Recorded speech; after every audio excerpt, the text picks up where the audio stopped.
Do you want to tell your hitchhiking story here, Bill? Oh, I guess, yeah. Well, I mean, or not.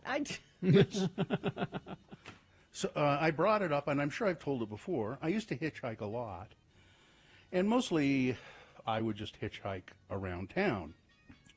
And I hitchhiked, from my girlfriend lived in North Ogden, extremely far away from me. No car, hitchhike. And how?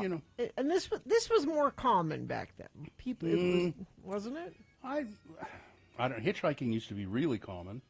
When I was doing it in Ogden, I don't recall seeing anybody else doing it. Now, would you get into any car that pulled over, or would you ever be like, yeah. No, never mind, I'm good? Yeah, no, Well, hitchhiking was fine until Ted Bundy ruined it. Yeah. Well, and I never really had much problem, and I continued to hitchhike after this, actually, but not in Ogden. So a car pulls over.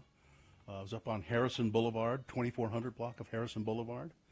Car pulls over to pick me up, and two guys in the front seat, teenage guys, I guess. And one of them hops out, the driver's or the passenger side hops out and says, "Get in," and motions for me to get in to that seat. Mm-hmm. And I did, thinking, okay, he's going to sit in the back seat for some reason. No, he pushes me up against the driver and sits down in the passenger seat. Like a bench seat. So there I am wedged. Yeah, a bench seat. So there I am wedged between the two of them in the front seat. And nobody in the back. That's weird. No. Nobody else in the car, as far as I know. And well, off we can they keep start. an eye on you. Off they. Oh, they didn't. They weren't. They were not subtle about. They started saying, "So, what do you think we should do with this guy?" And I got. Oh man, I was. Were they messing with? They were messing with. I think so.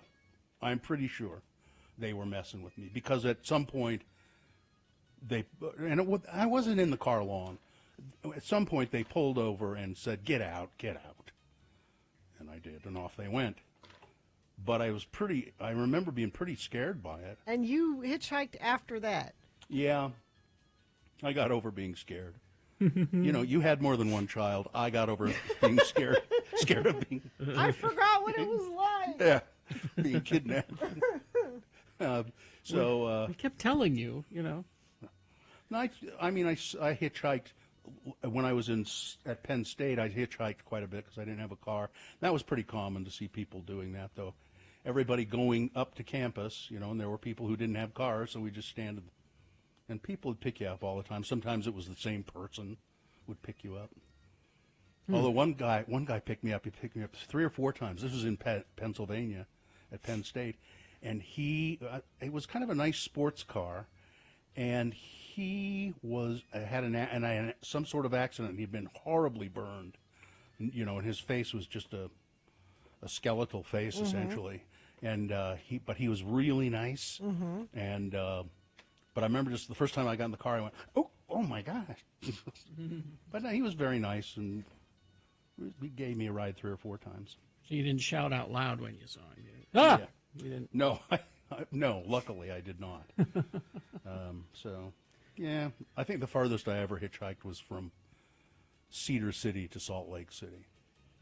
My hitchhiking experience is very limited because I didn't, except when the haunted Fiat broke down. This is my dead grandfather's Fiat. Yeah. That, Actually haunted. That the family took over, and it was haunted because anytime I would go to something that I know that he would disapprove of, the car would just stop working. Yeah. He was watching you from beyond the grave. Mechanics could not explain why. It was like you're driving along and somebody put the brakes on and it just stopped. All right. So that happened because I remember I was on my way to a radio gig. He didn't approve of the radio gigs? Oh no. Oh. If you were on your way to a welding gig, that would be okay. Some sort of tractor gig or something like that. Farming. You're going to do some farming. Couldn't get it to start up again, so I just kind of left it. And so I started walking, and I'm walking with my thumb out. Car pulls over. And I walk up to the passenger side door, and there's an attractive woman. And I thought, this hitchhiking thing's all right. Ah. And I opened the door, and she says, before you tell me where you're headed, a very important question. What's your sign? Seriously? And I went, Virgo? And she went, okay, all right. This was the vetting process. This was the vetting process. Now I'm curious what she would have said no to. At least there was a vetting process. I wonder what the no would have Yeah, been. that's what I want to know. It would have been my sign. It would have been Taurus. Taurus? It would have been Taurus. Nope, yeah. I'm sorry. No, I'm terribly sorry. You're gonna Taurus, have to, no, not compatible. Sorry. You're just not going to be able to get a ride. I'm terribly sorry. No. Traffic. That's why we struggled for so many years, Carrie. Yeah.